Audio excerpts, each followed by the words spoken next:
अस्सलाम वालेकुम दोस्तों, क्या हाल है सभी के। आज की देश की हालत पे दो लाइनें याद आती हैं कि इख़लाक़ का जलता हुआ घर देख रहा हूँ, देखा नहीं जाता मगर देख रहा हूँ। तो देश के कुछ हालात इसी तरह से हैं कि दिन पर दिन रेप केसेस बढ़ रहे हैं। अभी जैसे रिसेंटली कोलकाता में एक रेप केस सामने आया है जिसके खिलाफ पूरे देश में प्रोटेस्ट हो रहे हैं, तो उस पे भी बोलेंगे, लेकिन शुरुआत करते हैं थोड़ा फ्लैशबैक में जाके। रवीश कुमार सर जैसे कहते हैं कि फ्लैशबैक को भी देख लेना चाहिए, तो फ्लैशबैक में चलते हैं। 14 सितंबर 2020 को एक हाथरस में एक रेप केस सामने आता है जो एक दलित वुमन के साथ हुआ होता है और अपर कास्ट के लड़कों ने उसके साथ किया होता है, जिसके खिलाफ एक जर्नलिस्ट जा रहे हो जिसके लिए जर्नलिस्ट जा रहे होते हैं, जिसकी रिपोर्टिंग करने केरला के सिद्दीक कप्पन, उनको अरेस्ट कर लिया जाता है। तो हम ये बात कहना चाहेंगे कि उसका इससे लेना देना ये है कि उस टाइम पे क्यों नहीं प्रोटेस्ट हुए उस टाइम पे, क्योंकि वो कोई गरीब थी, कोई दलित थी, तो उसके लिए ज़्यादा कोई बोला नहीं। जो थोड़े बहुत लोग बोले वो बोले, बाकी कोई जिस तरह से इस टाइम पे प्रोटेस्ट हो रहा है उस तरह से उसके लिए नहीं बोला गया। इससे पहले भी बहुत बार हुआ है, तब भी किसी के लिए सही से बोला नहीं जाता है। एक निर्भया केस सामने आया था, उसके लिए तो चलिए फिर ठीक से प्रोटेस्ट हुआ था, लेकिन उसके अलावा किसी के साथ सही से नहीं। तो अगर सबके लिए जब तक सही से नहीं बोला जाएगा तब तक ये केसेस कम नहीं होंगे। जब तक सही से स्ट्रिक्ट पनिशमेंट नहीं रखी जाएगी इसके इन केसेस के लिए, तब तक कि जल्दी से ये सब केसेस कम ऐसे नहीं होंगे। बाकी जो कोलकाता का केस है वो ये है कि 9 अगस्त 2024 को कोलकाता के एक मेडिकल कॉलेज से 31 साल की एक डॉक्टर ट्रेनी की डेड बॉडी मिलती है, जिसमें सेवरल इंजरीज होती हैं, जिससे बाद में पोस्टमार्टम रिपोर्ट में पता चलता है कि उसके साथ रेप हुआ है और तरह तरह से उसको इंजरियाँ दी गई हैं, जिसके खिलाफ पूरे देश में प्रोटेस्ट हो रहा है, जो कि बहुत अच्छी चीज़ है। और फास्ट मतलब जल्द से जल्द, ताकि उसको जस्टिस मिले, और मिलना भी चाहिए, कोई भी हो, चाहे फिर वो कोई गरीब हो चाहे कोई अमीर हो। अगर कोई भी इस तरह का केस आता है तो सभी को आगे बढ़ना चाहिए और उसके खिलाफ ये उसकी जस्टिस की मांग करनी चाहिए उसके लिए। बाकी रिसेंट में जो कंडीशन ये है कि अभी केस आया है एक यूपी का, जहाँ एक नाबालिग के साथ एक आदमी ने बलिया में रेप कर दिया। एक बिहार का केस आता है जिसमें एक क्या कहते हैं दलित वोमेन के साथ रेप हुआ है। एक उत्तराखंड का केस, एक उत्तराखंड की नर्स के साथ रेप हुआ है। तो इस तरह से केसेस बढ़ ही रहे हैं, तो हालत इस मामले में देश की सही नहीं कही जाएगी। लॉ एंड ऑर्डर है, लेकिन किस तरह से चल रहा है उसका समझ में नहीं आ रहा है, क्योंकि कंडीशन ये है। ऋषिवुड यूनिवर्सिटी की एक रिपोर्ट है जिसमें बताया जाता है, 2019 की वो सोचिए रिपोर्ट है, 2024 में तो हालत और बुरी है। 2019 की ये रिपोर्ट है कि 27.8% क्या कहते हैं केसेस सिर्फ कन्विक्ट पाए जाते हैं, बाकी सबको छोड़ दिया जाता है या बरी हो जाते हैं। 27% का मतलब है, 27.8% का मतलब है कि लगभग 100 में से 28 खाली केसेस में दोषी लोग पाए जाते हैं। उसके अलावा बाकी सब एक्विट हो जाते हैं, मतलब बाकी सब बरी कर दिए जाते हैं।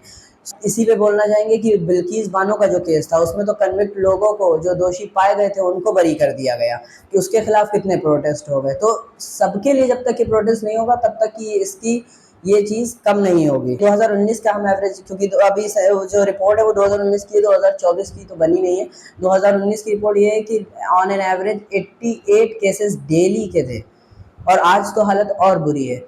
तो क्या लॉ ऑर्डर में इंक्रीज़ हुआ है, कुछ समझ में नहीं आता है। और सही एक स्ट्रिक्ट रूल जब तक कि नहीं बनेगा इसके खिलाफ, तब तक ये केसेस कम होते हुए दिखेंगे नहीं। और हम लोग को सबके लिए बोलना पड़ेगा, किसी एक के लिए नहीं। अगर बिल्किस बानो हो, चाहे फिर वो कोई हाथरस की दलित औरत हो, चाहे बलिया की कोई छोटी बच्ची हो, कोई भी हो, और चाहे कोलकाता की डॉक्टर हो, सबके लिए जब तक बोला जाएगा, जब तक नहीं बोला जाएगा, उसके बिना सही से जस्टिस सबको नहीं मिल पाएगा। और सबका काम यही है कि सभी को जस्टिस बराबर से मिले, इसीलिए देश में डेमोक्रेसी है। जो बात लड़कों से कहना चाहेंगे कि लड़कों का हालत ये है कि जो रोड पे खड़े रहते हैं, तो वो अगर बुरखे वाली निकले चाहे कोई निकले, वो उस निगाहों से देखते हैं, अगर उनका बस चले तो बुरखों में छेद कर दें लड़कियों के।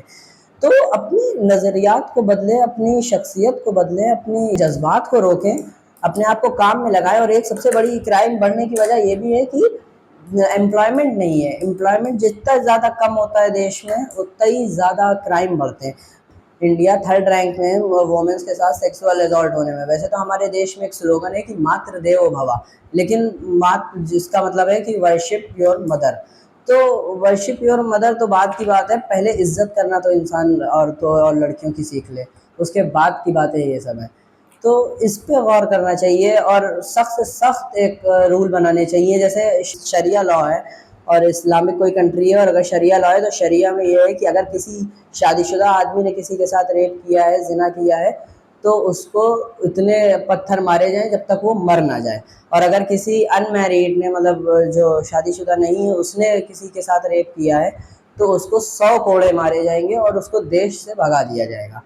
तो जब तक सख्त रूल नहीं बनेंगे तब तक ये केसेस भी कम नहीं होंगे, लोगों में इस तरह का डर भी नहीं पैदा होगा लोगों के। अब बाकी तो ये है कि अपने लोगों को नज़र भी बचानी चाहिए और जज्बात रोकने चाहिए और काम धंधे में लगना चाहिए और ढंग की बातें सोचनी चाहिए, ताकि देश कहाँ से कहाँ बढ़े, ना कि सब पे। और अगर किसी के खिलाफ भी कुछ गलत हो रहा है तो सबको आगे बढ़ना चाहिए, सबको बोलना चाहिए। किसी एक से काम नहीं चलेगा और किसी एक के लिए बोलने से काम नहीं चलेगा। अगर कहीं भी कुछ भी हो रहा है और गलत हो रहा है तो उसके खिलाफ बोलना है। चाहे आप स्टूडेंट हैं, आप टीचर हैं, आप एम्प्लॉई हैं, किसी प्राइवेट कंपनी में हैं, सरकारी में हैं, आप बोलिए। बिना बोले काम नहीं चलना है। और हाँ, एक बात और कहना चाहेंगे कि जैसे इंस्टाग्राम पर लोग अब स्टोरी तो खूब लगा रहे हैं, चलिए ठीक है, अच्छी बात है, लेकिन इंस्टाग्राम पे कितना ज़्यादा औरतों और लड़कियों को ऑब्जेक्टिफाई किया जाता है, उनकी बॉडी शेमिंग होती है, पता नहीं क्या क्या कहा जाता है। आईपीएल में कैमरामैन खाली लड़कियों पे फोकस करके उनके फ़ोटो से उनको वायरल कर दिया जाता है। तो ये सब कहाँ से सही है? आप इंस्टाग्राम चला रहे हैं, आप पढ़े लिखे हैं, तो आप कुछ तो शर्म, कुछ तो हया अपने अंदर भी रखनी चाहिए कि किसी को ऑब्जेक्टिफाई ना करें। तो बाकी ये नहीं है कि स्टोरियाँ लगाना बंद ना करें, स्टोरी आप लगाएं, सही के लिए बोलें, और थोड़ा शर्म लिहाज जिसे कहा जाएगा तो वो रखें। और बाकी गवर्नमेंट से यही मेरी अपील है कि क्या कहते हैं, फास्ट ट्रैक कोर्ट्स में ये सब केस चलाए जाएं रेप के, ताकि जल्द से जल्द लोगों को न्याय मिल पाए, सालों ना लगें।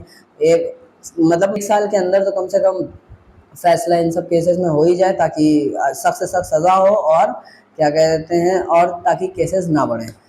बाकी ख़ुद को ठीक रखें, नज़रिया सही रखें, जज्बात को रोकें और काम धंधे में लगें, सही से काम करें। पढ़ाई करना है तो पढ़ाई करें, पढ़ाई को समझें। पढ़े लिखे लोगों से ख़बर आती है कि उन्होंने रेप कर दिया, तो क्या पढ़ाई की आपने? अगर आपको सही गलत समझ में नहीं आ रहा है तो आपकी कोई पढ़ाई का फ़ायदा नहीं है। तो इन सब बातों पे ध्यान रखें और आगे बढ़ते रहें और देश को आगे बढ़ाएं, नीचे ना बढ़ाया जाए। और जो क्राइम बढ़ रहे हैं और लोग एम्प्लॉयमेंट को ढूंढें, डिफरेंट मतलब तरह तरह के तरीके हैं। नहीं आपको कहीं कंपनी में जॉब मिल रही है, अपना कुछ काम कर लीजिए, कुछ कर लिए और अपने यही। बाकी तो सब समझदार ही हैं और इस सब और जस्टिस के लिए हमेशा लड़ें और हक के लिए बोलें, यही मेरी अपील है। शुक्रिया।